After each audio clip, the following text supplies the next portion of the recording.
আসসালামু আলাইকুম ওয়া রাহমাতুল্লাহ। আরবি আরাকান বাংলা নিউজে আপনাদের স্বাগতম। সঙ্গেই থাকছি আমি আয়েশা। নির্বাচন সামনে রেখে জনশুমারি করছে মিয়ানমার জান্তা। মিয়ানমারে নির্বাচন সামনে রেখে জনশুমারি শুরু করেছে দেশটির সামরিক জান্তা সরকার। তবে বুধবার 2 অক্টোবর শুরু হওয়া এই জনশুমারি বয়কটের ডাক দিয়েছে জান্তা বিরোধীরা। ফলে সেনা সরকারের এই উদ্যোগ কতটুকু সফল হবে তা নিয়ে প্রশ্ন উঠেছে। স্থানীয় সংবাদ মাধ্যম দ্য ইরাবতীর প্রতিবেদনে বলা হয়েছে, সামরিক জান্তা সেনা শাসন বিরোধী সশস্ত্র গোষ্ঠীগুলোর কাছে দেশের বিশাল অঞ্চলের নিয়ন্ত্রণ হারিয়ে ফেললেও জনশুমারি সফল করতে মরিয়া হয়ে উঠেছে।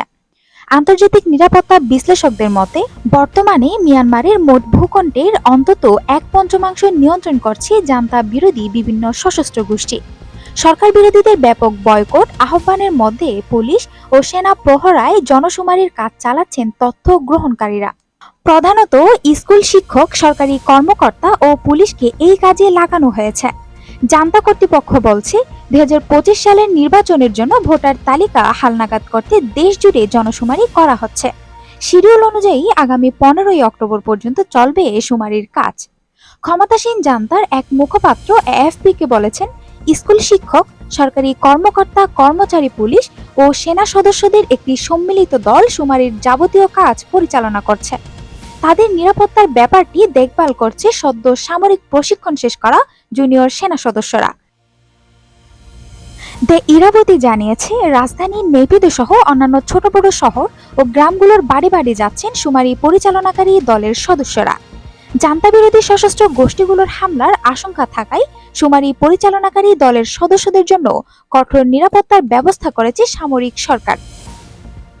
মিয়ানমারের পশ্চিমাঞ্চলীয় রাজ্য চীনের জান্তা বিরোধী সশস্ত্র গোষ্ঠী চীন ব্রাদারহুড অ্যালায়েন্স সিবিএ বুধবার এক বিবৃতিতে জনশুমারি কার্যক্রমকে জান্তার দীর্ঘদিন ক্ষমতায় থাকার কৌশল বলে উল্লেখ করেছে।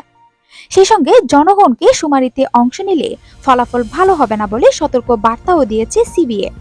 চলতি বছরের 28 জুন সামরিক বাহিনীর একটি অনুষ্ঠানে যোগ দিতে মিয়ানমারের দ্বিতীয় বৃহত্তম শহর মান্দালয়ে যান জান্তা প্রধান জেনারেল মিন অং হ্লাইং।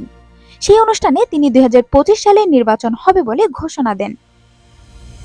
এর আগে অবশ্য একাধিকবার নির্বাচনের ঘোষণা দিয়েছেন জেনারেল মিন অং হ্লাইং। গত বছর জুলাই মাসে তিনি বলেছিলেন 2023 সালের অক্টোবর মাসে নির্বাচন হবে, কিন্তু সেই প্রতিশ্রুতি রক্ষা করেননি তিনি বা তার নেতৃত্বাধীন সামরিক সরকার। এবারও প্রতিশ্রুতি রক্ষা করতে পারবেন কিনা তা নিয়ে সংশয় রয়েছে। কারণ গত ডিসেম্বর থেকে মিয়ানমারের বিভিন্ন প্রদেশে ব্যাপক মাত্রায় তৎপর হয়ে উঠেছে জান্তা বিরোধী বিভিন্ন সশস্ত্র রাজনৈতিক গোষ্ঠী। এসব গোষ্ঠীর আক্রমণের মুখে অনেক অঞ্চলেই পিছু হটতে বাধ্য হচ্ছে সেনাবাহিনী। মিয়ানমারে সর্বশেষ দেশব্যাপী জনশুমারি হয়েছিল 2014 সালে। ওই শুমারিদের সহায়তা করেছিল জাতিসংঘ। এর আগে আদমশুমারি হয়েছিল 1983 ও 1973 সালে।